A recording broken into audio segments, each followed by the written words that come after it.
Imagine you have been chosen to speak as a representative to a board of important high-class leaders within your company at work. You're speaking not only to represent yourself, but also for all your coworkers. You usually don't give speeches because speaking in front of others makes you feel anxious and nervous, but you know this speech is very important to you and your coworkers, and it is a reflection of those higher up of who you really are and what you're all about. Will you let your speaker anxiety and nerves get in the way of making a good impression? Over the years, I've given several speeches, including speaking in front of hundreds at my graduation while representing my class as class president. With each speech, I learn new things about myself. I learn my weaknesses and strengths with public speaking. With a little self-assessment, I finally figured out how I could help myself manage my speaker anxiety. You too can learn to manage your speaker anxiety with just a few simple steps. Today, as the audience, focus on yourselves as individuals and try to figure out the things that cause you to have speaker anxiety. With this speech, I will try to teach you how to manage state speaker anxiety and how to be confident when presenting speeches to any group of people. The first step in managing your speaker anxiety is figuring out what causes it. According to the article Public Speaking Anxiety, published by the University of Wisconsin Stout on website uwstout.edu, retrieved on April 10, 2013, self-assessing yourself can help you identify your problems. You should ask yourself what your strengths and weaknesses are when it comes to public speaking. You should figure out ways to help improve your strengths and strengthen your weaknesses. You should assess what you're really afraid of and ask yourself why you're afraid. The next most important step in managing your speaker anxiety is practice. We have all heard the phrase, practice makes perfect. This phrase applies to communication and speaking too. Practice time can be spent rehearsing in front of friends or even in front of a mirror alone. Article Public Speaking Anxiety tells you to let your friends and family critique you on your strengths and weaknesses during the practice presentation. This article also recommends you to record yourself giving your speech and review your strengths and weaknesses so you can work to improve them before your final presentation.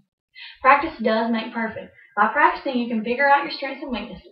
Chapter 11 on page 298 of Speech Textbook, Communication Principles of a Lifetime, written by BB and Ivy, published in 2010, gives speakers advice on how to practice effectively. You should make sure when you're practicing that you do it in a realistic way. Make sure you're standing up and speaking loud and clear while you imagine your audience in front of you. If you practiced your speech before you present it, you're well on your way to completing the next step, which is preparation. Being prepared will help decrease your anxiety. There are several steps that you can take to be prepared in addition to practicing. For example, you can develop an outline of your speech as advised by BB and Ivy. Once you have taken proper measure to feel confident and prepared for your presentation, you can then focus on ways to help reduce anxiety during your presentation. According to BB and Ivy, in addition to proper posture and clear speaking, you need to be sure to focus on your audience and your message. The text states that if you are audience-centered, you will reduce speaker anxiety. Make sure you consider the goals and needs of the audience and focus on connecting with them. Focus on your message, and that's another way to reduce anxiety, according to the text. If you concentrate on your presentation, your audience, and the goals you're presenting, you will forget about being nervous and reduce state anxiety.